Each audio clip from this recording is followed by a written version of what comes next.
Welcome back to another episode of Train for Life Fitness Podcast, and welcome to the deep dive.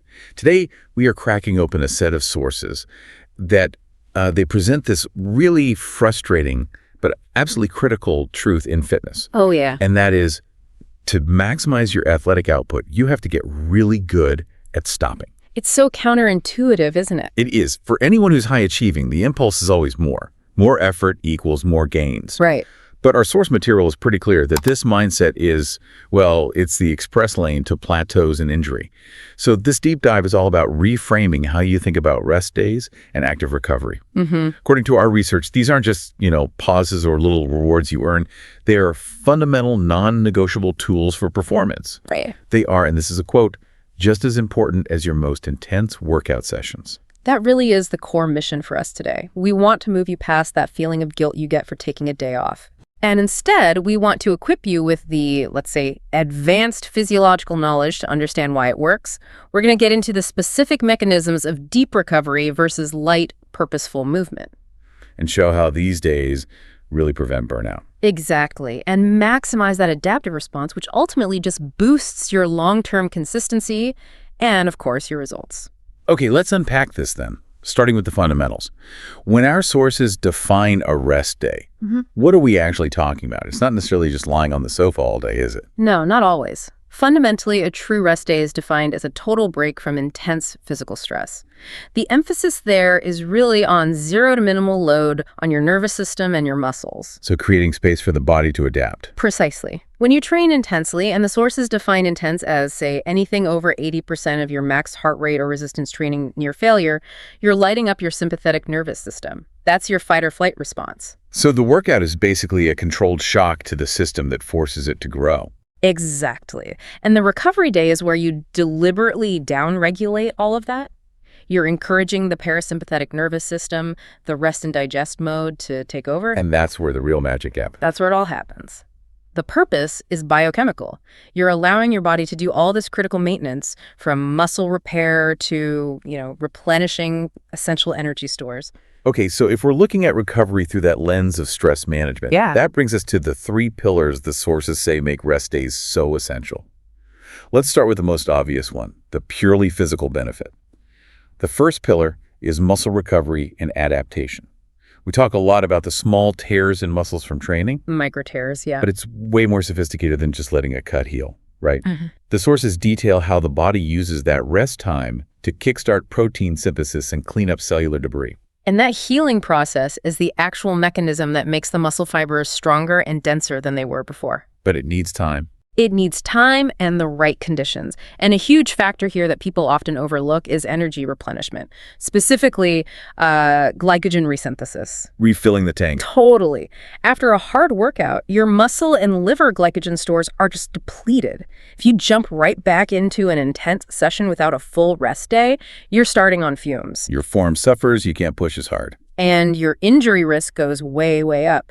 Rest days, especially when you're eating well, are where you refill that premium fuel tank. So that deep cellular work, the repair and refueling, that's the foundation.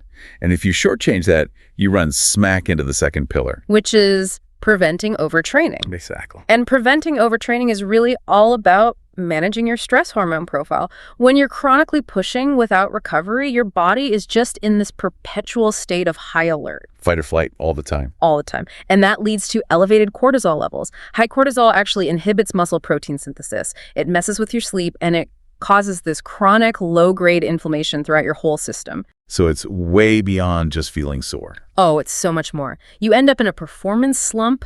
You're always tired, and then inevitably you hit an injury that can derail months of progress. Rest days are the deliberate intervention that keeps that whole stress profile in balance. That makes perfect sense on a mechanical, hormonal level. But this is where it gets really interesting for me, because the third pillar is the one that I think goal-focused people ignore the most. the mental side of it. It's the piece that ensures you actually stick with it long term. The third pillar is the mental recharge. I mean, think about a high-intensity training cycle. It takes so much focus, discipline, and constant decision-making. Should I lift this weight? Is my form right? The mental load. It's a huge mental load, and if you never take a break, decision fatigue sets in. It's a real thing. Rest helps you mentally reset just by reducing that cognitive drain. You step away, and it keeps your motivation high, your enthusiasm sharp. So you come back stronger mentally. Yes. The sources are so clear on this. A rested mind approaches the next workout with way more focus and intensity. And that means higher quality work. It is absolutely non-negotiable for consistency over the long haul. You just can't stay focused if your main operating system is always on empty. Okay, so we're shifting from seeing rest as a weakness to seeing it as like active performance optimization. That's the frame. But what if just sitting still feels worse than working out? Yeah. What if you prefer to keep some kind of movement in your day? Our sources found a powerful middle ground here. Let's talk about active recovery. Right. Absolutely. Active recovery is basically doing light, low-impact movements on your rest days. But the sources are really specific about the metrics here. We're talking about keeping the intensity super low. Like how low are we talking? Typically under 60% of your max heart rate. Right. Or, maybe a 3 or 4 out of 10 on a perceived exertion scale. The whole point is to move without adding any new stress to the system. Right. So the classic examples are things like a leisurely walk, some gentle stretching, or maybe a restorative yoga class. Movement, but not a threat. And what's so fascinating is that it's not just about, feeling less stiff. Active recovery has these 3 specific physiological benefits that actively speed up the recovery process. So it can be better than just sitting on the couch. In many cases, yes. First, it dramatically improves circulation. Gentle movement acts like a muscular pump, which increases blood flow without raising that systemic stress. Okay, and why is that better? Because that extra circulation is essential for clearing out metabolic waste products, things like leftover lactic acid and hydrogen ions that contribute to that muscle soreness, to DOMS. So instead of just waiting for the cleanup crew to show up, you're actually opening up the highways to get the trash out faster. That is a perfect analogy, and it leads right into the second benefit, reducing muscle stiffness and maintaining range of motion. Which is huge. It is, because when muscles are sore, they tighten up to protect themselves. This can create swelling and restrict how you move. Light activity eases that tension, gently stretching everything out.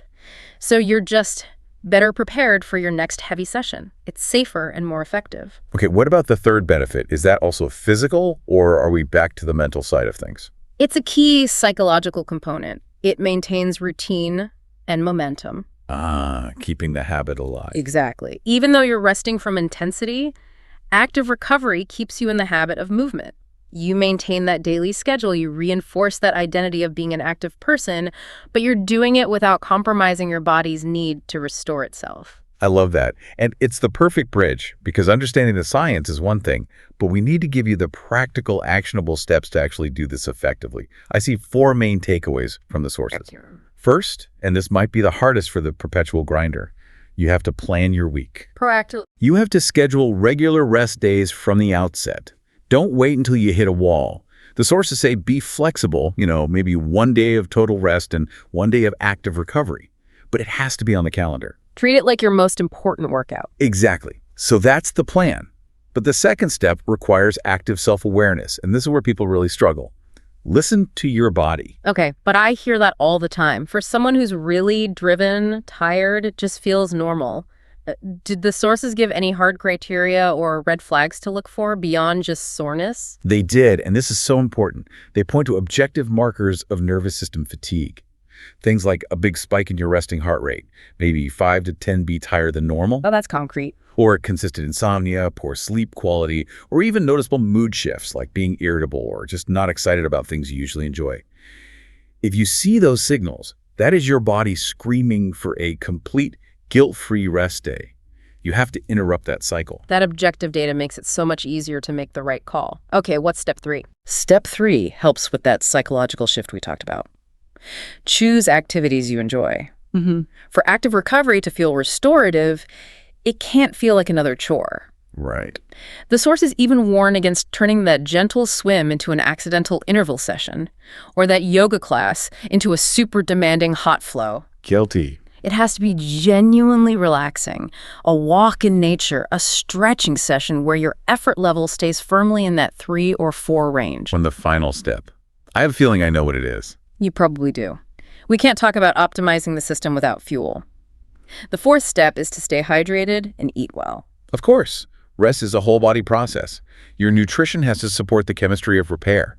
That means getting enough quality protein to rebuild muscle and, critically, replenishing those glycogen stores we mentioned with good carbohydrate. If you skimp on water and food on your rest day, you are literally undermining the entire process. You're giving your body the time off, but not the materials it needs to do the work. So if we synthesize everything our sources provided, the conclusion is just overwhelmingly clear.